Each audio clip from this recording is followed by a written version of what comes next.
Embrace clarity, making English crystal clear with concrete and specific words. Hello everyone.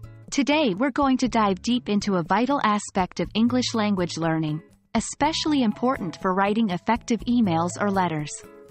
We'll focus on achieving clarity. To write clearly, we need to choose our words carefully, ensuring they're as specific and concrete as possible. This helps the reader understand exactly what we mean, reducing the risk of confusion. So, let's get started. In English writing, using concrete and specific words can make a world of difference. But what do we mean by concrete and specific? Concrete words are ones that appeal to the senses. They're tangible things we can see, touch, hear, smell, or taste.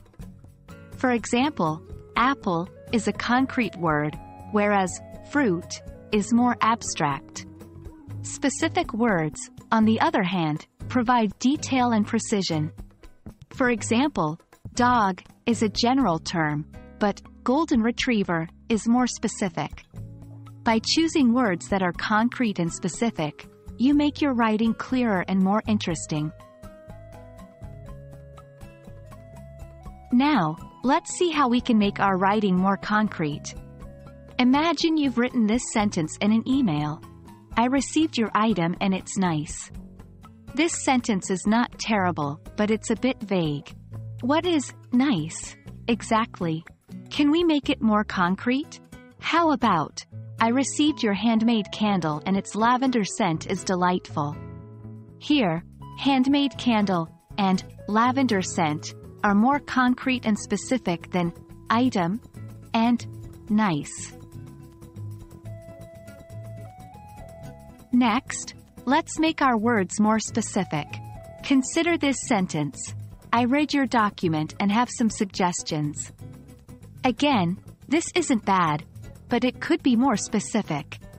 What kind of document? What kind of suggestions? A more specific version might be, I reviewed your project proposal and have some suggestions for the budget section. By being specific, we're giving the reader a clearer understanding of what we're discussing. Learning to write with concrete and specific words is a skill, and like any skill, it needs practice. Try rewriting some of your old emails or letters with these principles in mind. See how replacing abstract and general terms with concrete and specific ones can improve clarity. That's it for today, folks. Remember, writing clearly is all about being as concrete and specific as possible. It's a small change that can make a big difference, not just in emails and letters, but in all your English writing. We hope you found this helpful and we look forward to seeing you in the next video. Until then, happy writing!